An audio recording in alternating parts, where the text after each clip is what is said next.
ఏలూరు జిల్లా బుట్టాయిగూడెం మండల కేంద్రంలో అఖిల భారత రైతు కూలీ సంఘం ఆధ్వర్యంలో మహాత్మా గాంధీ జాతీయ గ్రామీణ ఉపాధి హామీ పథకాన్ని యథావిధిగా కొనసాగించాలని కోరుతూ ప్రధాన రహదారుల వెంట ర్యాలీ నిర్వహించారు.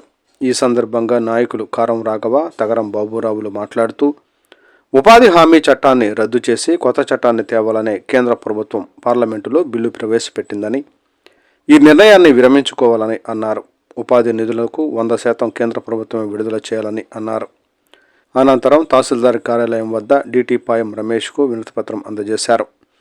ఈ కార్యక్రమంలో ఈ భూషణం, బి శ్యాంబాబు, బన్నే వినోద్, దాడి మారయ్య, సాయం నోకరాజు, గోగుల పండు, మామిడి మురళి తదితరులు పాల్గొన్నారు. ఎందుకంటే భారతదేశంలో 11 కోట్ల జనాభాకి ఉపాధి హామీ కల్పిస్తున్నటువంటి ఏదైతే ఉపాధి ఉందో దాని పేరున ఈరోజు మహాత్మా గాంధీ పేరును రద్దు చేస్తూ మరొక పేరును తీసుకొస్తుంది. ప్రధానంగా ఈరోజు మనం ఏమంటామంటే మహాత్మా గాంధీ అంటే ఒక బాపూజీగా మనం చెప్పుకుంటూ ఉంటాం. అయితే దాన్ని ఈరోజు మహాత్మా గాంధీ పేరుని ఈరోజు భారతదేశంలో లేకుండా చేయడం కోసమే ఈరోజు ప్రధానంగా నరేంద్ర మోడీ ప్రభుత్వం ప్రయత్నం చేస్తుంది.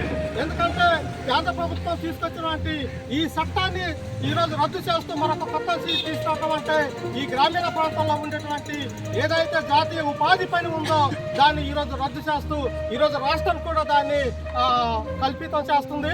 ఈరోజు రాష్ట్రంలో ఇప్పుడే రాష్ట్రం ప్రధానంగా అప్పుల్లో ఉంది. ఈ అప్పుల్లో కూలిపోయిన చంద్రబాబు నాయుడు ఇప్పుడు తర్జన పడుతుంటే ఈ ఉపాధిని కూడా ఈరోజు రాష్ట్రంలో కలపడమంటే ఈరోజు ప్రధానంగా ఈరోజు ఉపాధి హామీని పూర్తిగా రద్దు చేసి ఈరోజు వాళ్ళు రద్దు చేసుకొని ప్రధానంగా వెళ్ళటం చూస్తున్నారు.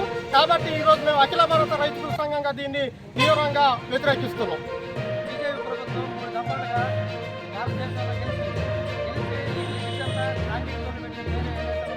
దానివల్ల కాబట్టి పేరును మార్చాలనే ప్రభుత్వంలో ఇవాళ నరేంద్ర మోడీ ప్రభుత్వం ఈ చట్టాలను మార్పు తీసుకొచ్చి ఇవాళ కేంద్ర ప్రభుత్వం 60%, రాష్ట్ర ప్రభుత్వం 40% నిధులు మేము ఇస్తామని చెప్పేసి చెప్తా ఉన్నాం.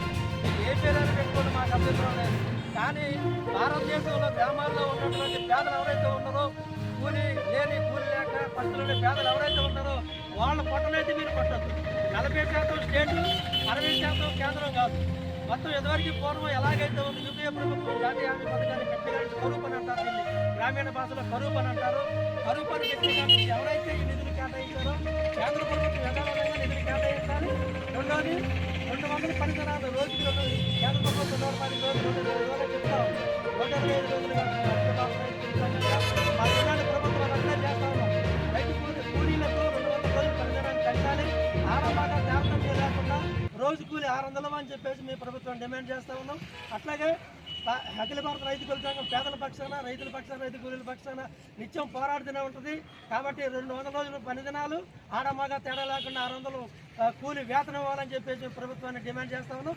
అట్లాగే బీజేపీ ప్రభుత్వం ఏదైతే కొత్త చట్టాలు తీసుకొచ్చిందో ఆ కొత్త చట్టాలని రద్దు చేయాలి. పూర్తిగా యథావిధిగా ఈ ఉపాధి హామీ చట్టం అనేది అమలు చేయాలని చెప్పేసి మేము బీజేపీ ప్రభుత్వాన్ని, స్టేట్ గవర్నమెంట్ని, కేంద్ర గవర్నమెంట్ని మేము డిమాండ్ చేస్తా ఉన్నాం.